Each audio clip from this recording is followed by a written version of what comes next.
All right, final mic check. All good? All right, 2-minute warning, 2 minutes.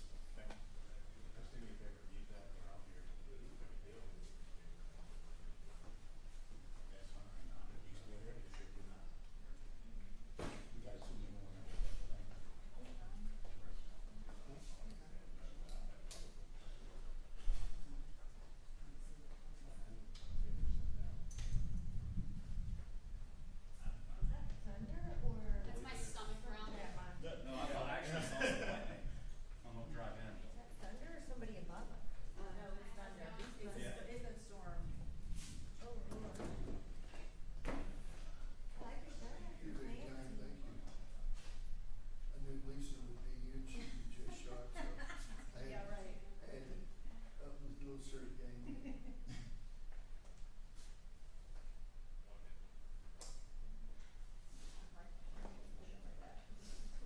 What's that? Do you want?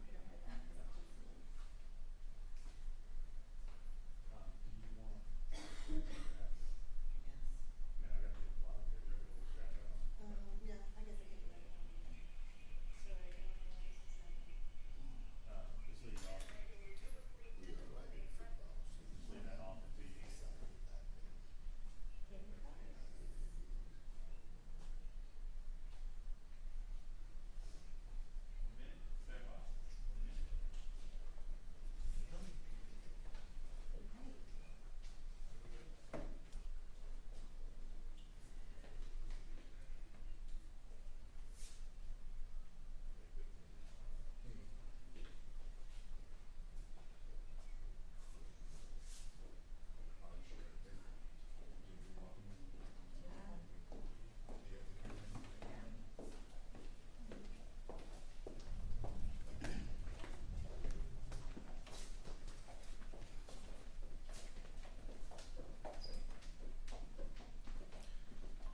Good afternoon, everybody. Welcome to the Frank and Pam Bearfield Training Center. I'm Captain Keith Sescaliba with the Hoover Police Department, and we're here today to provide you with the latest update in the Carlee Russell investigation. Joining me at the podium today will be Police Chief Nick Durzis, followed by Alabama Attorney General Steve Marshall. Chief Durzis will make a prepared statement. After Chief Durzis' statement is over with, Attorney General Marshall will also offer a few comments. Once that is completed, both gentlemen will return to the podium, and you guys will have an opportunity to ask questions.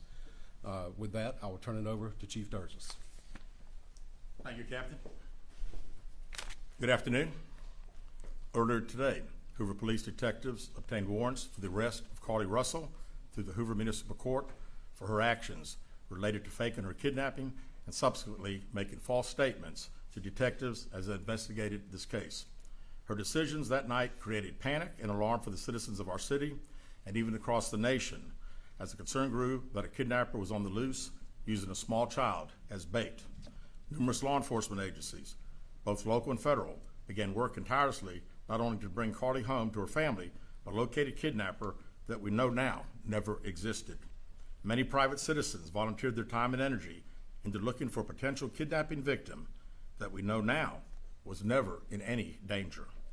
This story opened wounds for families whose loved ones really were victims of kidnappings, some of which even helped organize searches in hopes they could find Carlee's alive so that her family would not experience the pain and suffering that they felt when their loved ones never returned home. As we know, actions can have consequences, and that's why we're here today. This afternoon, Carlee Russell, with the assistance of her attorney, turned herself into the Hoover City Jail, where she was arrested for the following charges: false reporting to law enforcement authorities, Class A misdemeanor, $1,000 bond; falsely reporting an incident, a Class A misdemeanor with a $1,000 bond. Each of these charges carry up to a year in jail and potential fine of $6,000 upon conviction. Ms. Russell was released from jail after posting bond. We initially presented this case to District Attorney Lanice Washington, who agreed to handle prosecution through district court. After consulting with the Circuit Court of Jefferson County Bessemer Division, the case was referred back to municipal court for charging because the only applicable charges were misdemeanors. Judging from the amount of phone calls and emails that we've received from people all over the country, I know many are shocked and appalled that Ms. Russell is only being charged with 2 misdemeanors, despite all the panic and disruption her actions caused. Let me assure you, I too share the same frustration, but existing laws only allow the charges that were filed to be filed. I can tell you that I will be contacting our state legislatures on behalf of law enforcement in Montgomery and asking them to look at this law applied to these facts and urge them to add an enhancement to current legislation when somebody falsely reports kidnapping or another violent crime. Because of the attention this case has garnered, we've requested Attorney General Steve Marshall's office adopt this case, and they've agreed to do so. The Hoover Police Department wants to thank everyone that assisted us from the beginning and continues to assist us in this case as we work its way through the criminal justice system. Joining me at the podium today is State of Alabama Attorney General Steve Marshall. Thank you, Chief. Let me begin by commending Hoover Police Department Chief Durgis for his leadership in this investigation. Obviously, this captured many's attention as a result of not only the allegations themselves, but also the concern about a possible victim and being able to return her home. The work that was done by the Hoover Police Department was monumental in its lift, and the results of that work you are seeing come to fruition today with the charges that have been levied. I also want to commend the many other men and women of both state and federal law enforcement for their work collaboratively with the Hoover Police Department in assisting in this investigation. Chief, appreciate the opportunity to be able to partner with you in this prosecution. We will dedicate a team to be able to help the city of Hoover in handling these 2 individual charges and look forward to bringing this case to fruition.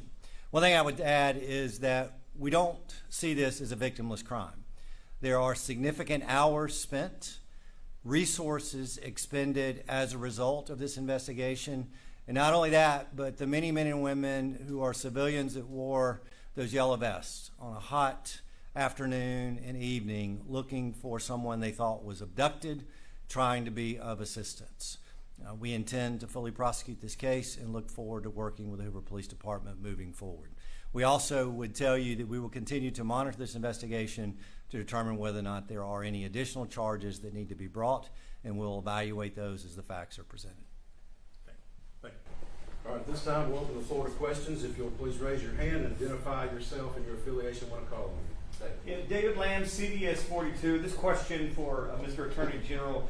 What is it about this case that made it rise to the level to where it was a case that you wanted to take on and be involved in? We handle cases across the state. We have jurisdiction throughout for both misdemeanors and felonies, and when Chief Durgis asked for our assistance, we were more than happy to be able to assist. Is it common for you all to be involved in misdemeanors like a case like this? It's not uncommon. Right here. Keith Mims, WAGG 610, 100.1 FM, Summit Media. Chief, this question is for you. Yes.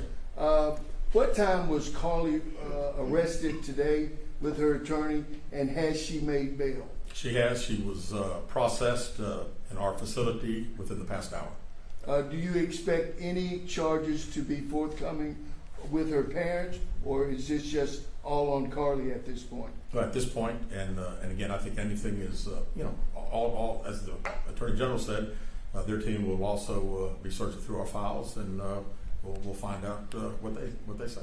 Carol. Carol Robinson with AL.com. Have you, since we spoke last in the press conference, been able to retrace where she was during the 49 hours she was missing, and have you determined if she was with anyone else during that time? We have not found anything out on either one of your 2 questions. Right here. Valerie Bell, ABC 3340 News. Has there been any decision about a possible civil suit against Carlee and or her family? Also, what impact would this have on Hoover Police Department filing a suit have on the criminal case as well? Yeah, we have not discussed that. Of course, we talked about the hours of overtime and all the significant resources that we used, and we'll certainly be talking to the Attorney General's office about possibly getting some of those funds returned to us. Please. Lisa Crane, WBTM 13. In an earlier press conference, you outlined some items she had taken from her employer. Any potential theft charges for that? Those would have taken place in another jurisdictions. We would not have charges ourselves. Ashley Robinson, WBRC. Chief, do you mind repeating those charges and fines one more time for us? Sure.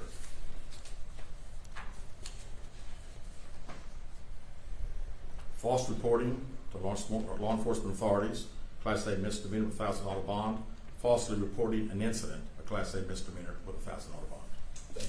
Chief, I know you mentioned this the last time we were together. Just wondering if you have any update on an idea of the cost that the Hoover Police Department expended in those 48, 49 hours Carlee Russell was missing. And one final question, do you at this point have any more information if Carlee Russell acted alone or anyone helped her? Yeah, we have not finished, obviously, the 49 hours. We've been certainly busy since her return, so I still don't have a total on that, and we don't have any idea where Carlee Russell was for 49 hours. Right here. All right. Keith Mims, WAGG 610. Chief, let me ask you this. Going forward, there's been a lot of concern in the community as per young black and brown females being reported missing. Would Hoover and other agencies have the same fervor going forward as they did with the case with Carlee Russell? Absolutely. This, as I said initially, our focus was bringing Carlee home when she got home, and then our focus has been to find out if there was a kidnapping. We find out there's not. We work every case like all other law enforcement does, so I don't have any concern anywhere that would be an issue. And can I echo what Chief said? I've been Yes, in sir. law enforcement for 27 years. Yes, sir. Been law enforcement throughout this state. I've never seen anybody interested in the color of their skin in investigating a criminal case. And I expect, regardless of your gender, your race, when that report is filed, that Alabama law enforcement is going to do its job. Absolutely. Valerie Bell, ABC 3340. What was her emotional state when she arrived to the jail today, and is she seeking any help at this point in time? I was not there, so I really can't tell you exactly, and I really don't know anything else. All right, last question. Alternate Robinson, WBRC Chief. What are next steps after this? What is going to happen next? Well, right now, the Attorney General's office attorneys will start dealing with our detectives and going through case files and preparing prosecution, I presume. All right. Thank you guys very much. Will y'all be releasing a mugshot? Yes, we will momentarily. Thank you. Thank you.